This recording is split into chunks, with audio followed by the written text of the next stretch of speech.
Mula sa punong himpilan ng Philippine Marine Corps, ito ang Balitang Mandirigma, the Philippine Marine Corps Virtual News Program sa ulo ng mga balita.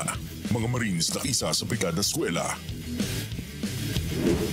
Dalawang magiting na general ng Philippine Marine Corps ginawaran ng parangal. Service orientation para sa mga kadete ng Philippine Military Academy nangyari. Physical Training Instructor Course matagumpay na nagtapos. MBLT-2 na sakop ng 1st Marine Brigade nakisa sa turnover ceremony ng one-story school building. Mga na-stranded na sibilyan sinaklolohan ng mga Marines sa Tawi-Tawi. Mga Marines ng 3rd Marine Brigade nagwagi sa nagdaang palarong Pinoy sa Palawan. 4th Marine Brigade pinangunahan ng Ride for Peace sa Ilocos Norte. Ito ang Balitang Mandirigma, ang inyong mga tagapagbalitang Mandirigma, 2nd Lieutenant Francis Gonzales, Philippine Navy Marines, at 2nd Lieutenant Philip Pinera, Philippine Navy Marines. Magandang araw. Ito ang mga balita ng mga mandirigmang marino na laging handang magtanggol sa buong kapuluan.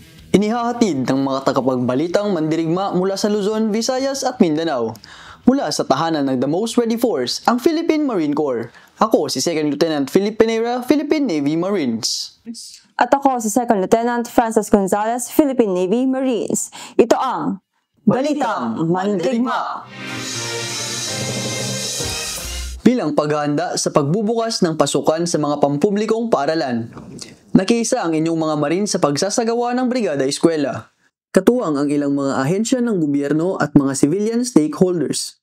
Naging matagumpay ang isang linggong pagsasagawa ng taunang Brigada Eskwela. Ito ay isang malawakang inisyatiba na inorganisa ng Department of Education na may layuning ihanda ang mga pampublikong paaralan para sa mga mag-aaral ngayong taon.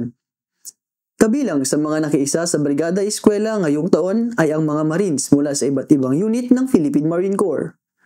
Pag-aayos ng mga silid-aralan, pagpipintura at paglilinis ng kapaligiran sa paaralan ang ilan sa mga ginawa ng inyong mga Marines. Ang pakikiisa sa ganitong klaseng programa ay isang patunay lamang na ang inyong mga Marines ay katuwang ng Department of Education sa pagsisiguro na ang lahat ng mga kabataan ay may karapatan sa maayos na edukasyon. Ginawaran ng parangal ang dalawa sa mga magigiting na general ng Philippine Marine Corps na sina Major General Jimmy D. Larida, Philippine Navy Marines at si Brigadier General Vicente M. Ronatay, Philippine Navy Marines. Naganap ang unang nasabing pagpaparangal nito lamang July 31 para kay Major General Jimmy D. Larida, Philippine Navy Marines, ang kasalukuyang the Deputy Chief of Staff for Operations, J3 Armed Forces of the Philippines. Ito ay matapos niyang ma-promote sa ranggong Major General. Isang arrival honor ang iginawad sa kanya sa pangunguna ni Commandant Philippine Marine Corps na sinundan ng isang awarding ceremony bilang isang newly promoted Marine General. Samantala, isa namang arrival honors and retirement ceremony ang inialay para kay Brigadier General Vicente M. Ronatay, Philippine Navy Marines, ang kasalukuyang Commander Armed Forces of the Philippines Reserve Command nito lamang ika-6 ng Agosto taong kasalukuyan. Ito ay bilang pagpupugay sa kanyang pagsisilbi sa Philippine Marine Corps at sa buong Armed Forces of the Philippines sa loob ng mahigit 3 dekada. Sa naging talumpati ni Major General Arturo Rojas, Philippine Navy Marines, Commandant Philippine Marine Corps, ipinahayag niya ang kanyang lubos na paghanga kay Brigadier General Ronatay sa walang pag-iimbot na paglilingkod sa bayan at sa sambayan ng Pilipino. As Vic transitions to well-deserved retirement, we express again our deepest gratitude and respect. His legacy will continue to inspire future generations of military officers and Marines. Vic, enjoy your retirement. Again, we thank you for your outstanding service, sacrifices, untiring dedication, and your unyielding commitment to the mission. May you find joy and fulfillment in this new chapter of your life. Si Brigadier General Ronatay ay formal na magre-retiro ngayong buwan na gaganapin sa Headquarters Armed Forces of the Philippines. Naging matagumpay ang service orientation ng Philippine Navy para sa mga kadete ng Philippine Military Academy. Dito lamang July 5, 2024 na ginanap sa Lopez Hall of Leaders sa loob ng Philippine Military Academy sa Baguio. Nasa mahigit 200 kadete mula sa 3rd at 2nd class midshipmen ang dumalo sa nasabing service orientation ng Philippine Navy, kung saan nagbahagi ng kaalaman ang iba't ibang unit ng Philippine Navy tungkol sa kanilang mga pangunahing tungkulin. Kabilang sa mga naging speaker, si Captain John Gregory Rubia, Philippine Navy Marines, kung saan nagbahagi siya ng lectures tungkol sa capabilities, unit deployment, future plans, at officers' career progression ng Philippine Marine Corps. Ipinaintindi niya sa mga kadete ang misyon ng Philippine Marine Corps at kung ano ang importanteng tungkulin nito sa Philippine Navy. Maliban sa nasabing lecture, ay nagkaroon din ng static at kinetic display ang Philippine Marine Corps. Nagkaroon ang mga kadete ng pagkakataon na makapagtanong at makilala ang iba't ibang gamit ng Philippine Marine Corps. Ang pangunahing layunin ng aktibidad na ito ay upang matulungan ang mga kadete na makapagdesisyon kung anong branch of service ng AFP ang kanilang papasukin. Sa pagtatapos ng programa, marami sa mga kadete ang nagpakita ng interes na maging bahagi ng Philippine Navy. Sa ibang balita, isang graduation exercise ng kursong Physical Instructor Training Course Class 02 ang nangyari sa Marine Corps Force Development Center noong August 2, 2024. Ang kursong ito ay binubuo ng 30 estudyante na naglalayong mas mahasa pa ang kanilang kakayahan bilang mga instructor pagdating sa mga physical training program sa iba't ibang aspeto. Sinanay ang mga nasabing instructor upang maging competent instructors na may kakayahang magturo sa ibang Marines pagdating sa pagpapalakas hindi lamang ng katawan kundi maging ng kaisipan, na siyang pangunahing kailangan bilang bahagi ng the most ready force ng Armed Forces of the Philippines. Si Commandant Philippine Marine Corps, Major General Arturo G. Rojas, Philippine Navy Marines ang tumayong guest of honor and speaker sa nasabing graduation exercise kung saan iginiit niya ang kahalagahan ng ganitong klaseng pagsasanay. Binibigyan ko na ng emphasis how important physical fitness is in military organization, especially among Marines. So, marami tayong gagawin. We can find it in any environment. No? So, be in jungle, mountainous terrain, sa dagat, and it's expected that we will be carrying heavy loads. Si Major General Rojas ang nagsulong ng ganitong klaseng training noong siya ang Operation Officer ng Nooy Marine Corps Training Center. Pakinggan naman natin ang mga balita mula sa ating mga mandirigma sa buong bansa. Ito ang mga ulat ng Brigada.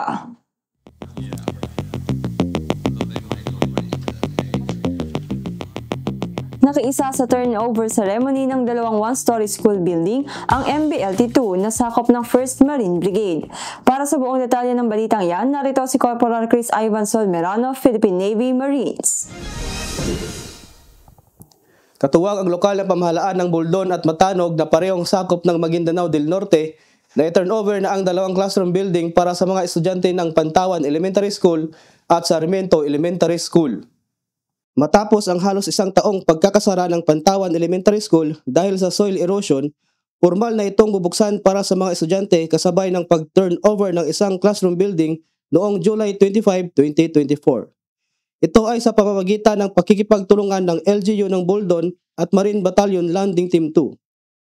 Ang programang ito ay bilang bahagi ng Community Support Program ng Philippine Marine Corps. Samantala, isa pang classroom building ang nai-turnover sa Sarmiento Elementary School noong July 31, 2024. Sa pakikipagtulungan ng LGU Matanog, iba pang civilian stakeholders, ang nasabing paaralan ay apektado ng all-out war campaign noong taong 2000. Malaki ang pasasalamat ng lokal na pamahalaan ng Buldon at Matanog sa malaking suporta ng MBLT-2 sa pagtugon sa mga pangangailangan ng mga kabataan pagdating sa edukasyon. Para sa ulat ng 1st Marine Brigade, ako si Corporal Chris Ivan Solmerano, Philippine Navy Marines, tagapagbalitang mandirigma ng Marine Corps Public Affairs Office. Ito ang Balitang Mandirigma. Sinaklolohan ng mga Marines ang mga na-stranded na sibilyan sa Mapun Island sa Tawi-Tawi. Nag-uulat para sa 2nd Marine Brigade, narito si Corporal Jodenry Abragan, Philippine Navy Marines. Bilang tugon sa kahilingan ng lokal na pamahalaan ng Tawi-Tawi, naghatid ng tulong ang inyong mga Marines sa mga na-stranded nating mamamayan sa isla ng Tawi-Tawi noong kasagsagan ng sama ng panahon sa Mindanao. Ang 2nd Marine Brigade o Team Red Shield sa pamumuno ni Brigadier General Nestor E. Narag Jr. Philippine Navy Marines ay agad na umaksyon upang tulungan ang mga residente ng Mapun Island na ilang araw nang na-stranded sa bayan ng Bungaw dahil sa masamang kondisyon ng dagat. Ang mga na-stranded na residente ay bumiyahe sa Bungaw para dumalo sa isang mahalagang seremonya sa Mindanao State University, Bungaw Campus. Dahil sa nasabing sama ng panahon, agad na pinadala ng Team Red Shield ang kanilang rescue team at mabilis na nakipag-ugnayan upang magamit na transportasyon ang isang Philippine Navy vessel na BRP General Mariano Alvarez o PS-176. Isang patrol ship ng Philippine Navy sa ilalim ng operational control ng Naval Forces Western Mindanao at Joint Task Poseidon na may misyong tiyaking ligtas ang kanilang pagbabalik sa kani-kanilang mga tirahan sa munisipalidad ng Mapun. Ang makataong tulong na ito ay binigyang diin ang pangako ng 2nd Marine Brigade, Joint Task Force Poseidon, Naval Forces Western Mindanao at Philippine Navy sa pagpapaabot ng kinakailangang tulong sa mga lokal na komunidad lalo na sa panahon ng matinding kalamidad. Ang paggalaw ng ating Philippine Navy vessels ay sasabak din sa pagsasagawa ng rotation and resupply operation sa ating mga tropa na nakadeploy sa mga isla ng Tawi-Tawi. Para sa ulat ng 2nd Marine Brigade, ako si Corporal Jodenry Abragan, Philippine Navy Marines, ang tagapagbalitang mandirigma ng Marine Corps Public Affairs Office at ito ang Balitang Mandirigma. Mga Marines ng 3rd Marine Brigade nagwagi sa nagdaang palarong Pinoy sa Palawan. Para sa karagdagang ulat, narito si Corporal MJ Hayahay, Philippine Navy Marines. Isang tagumpay ang nakamit ng inyong mga Marines sa Palawan nang masungkit nila ang pwestong first runner-up sa nakalipas na palarong Pinoy sa Balayong Puerto Princesa, Palawan. Nagpamalas ng aking galing at husay ang mga manalarong Marines nang lumahok sa palarong Pinoy na taunang ipinagdiriwang sa Palawan. Kakaibang sportsmanship ang ipinakita ng bawat kalahok sa kompetisyon. Ginanap ito sa Balayong People's Park at nilahukan ng iba't ibang ahensya ng gobyerno tulad ng Philippine National Police, Philippine Coast Guard, Bureau of Corrections at Philippine Navy.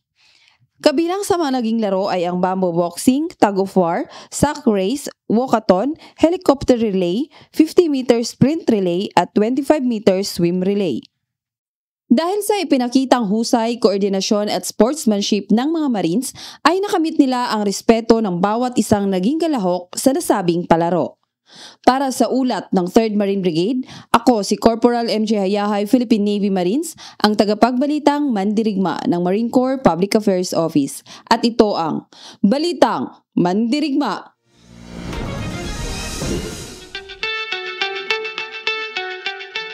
Alam niyo ba na merong 6 na patrol gunboat ang Philippine Navy na ipinangalan sa 6 na Medal of Valor awardees ng Philippine Marine Corps? Ito ang mga barkong Nestor Acero PG-901, BRP Lolinato Toong PG-902, BRP Hiner Tinangag PG-903, BRP Domingo del Buana PG-905, BRP Herminihilio Yurong PG-906 at BRP Lores Narag PG-907. Nakomisyon ng barkong Nestor Acero PG-901 at BRP Lolinato Toong PG-902 noong November 28, 2022. At noong May 26, 2023 naman, kasabay ng pagdiriwang ng ika-125 anibersaryo ng Philippine Navy, nakomisyon ang BRP Hiner Tinangag PG-903 at BRP Domingo del Buana PG-905. At kamakailan lang ay nakomisyon naman ang BRP Herminihilio Yurong PG-906 at BRP Lawrence Narag PG-907, kasabay ng pagdiriwang ng ika-126 na anibersaryo ng Philippine Navy noong May 24, 2024. Ang mga nasabing barko ay mga missile-capable ship na nakadesenyo para magamit ng Littoral Combat Force ng Philippine Navy para sa external defense operations. Ipinangalan ang mga barkong ito sa mga Medal of Valor awardees ng Philippine Marine Corps bilang mga natatanging sundalong ginawaran ng pinakamataas na military award at bilang pagkilala sa kabayanihang kanilang ipinamalas. Para sa lahat ng mga active Marines, patuloy pa rin tumatanggap ng mga entries para sa book review contest ng Philippine Marine Corps. Ang kailangan lamang gawin ay basahin ang CPMC's professional reading list at magbahagi ng inyong kaalaman sa pamamagitan ng pagsulat. Layunin ng programang ito na mahasa ang critical thinking, reading at writing skills ng lahat ng individual Marines. Ito ay magtatapos sa huling araw ng Agosto. Para sa karagdagang detalye kung paano sumali, i-scan lamang ang QR code na makikita sa inyong mga screen. Shoutout muna tayo. Shoutout sa mga sumusuporta sa Balitang Mandirigma. Seaman First Charmaine de la Cruz, Philippine Navy. Jill Pilon. Petty Officer First Mitch Graza, Philippine Navy Reserve. Almer Carag. Josh Feliciano. Rona Villaroman. Bren Almaden. Janina Santos. Lieutenant Commander Oscar Mendoza, Philippine Navy. Saibsur Arasad. Petty Officer 3rd John Patrick Valdez, Philippine Navy. Para sa inyong mga shoutout, i-comment lang po sa comment section ng ating Facebook page at YouTube channel ng Balitang Mandirigma. Bago magtapos ang ating programa, nais po nating batiin si Staff Sergeant Michael S. Rayanon, Philippine Navy Marines, sa natanggap niyang parangal mula sa Metrobank Foundation bilang isa sa mga Outstanding Filipinos 2024. Congratulations, Sarge! At yan ang mga balita ng inyong mga mandirigmang marino ngayong linggo. Muli ako si Second Lieutenant Francis Gonzalez, Philippine Navy Marines. At ako, si Second Lieutenant Philip Pinera, Philippine Navy Marines. Sa ngalan ng karangalan, katungkulan at kabayanihan, ito ang Balitang Mandirigma.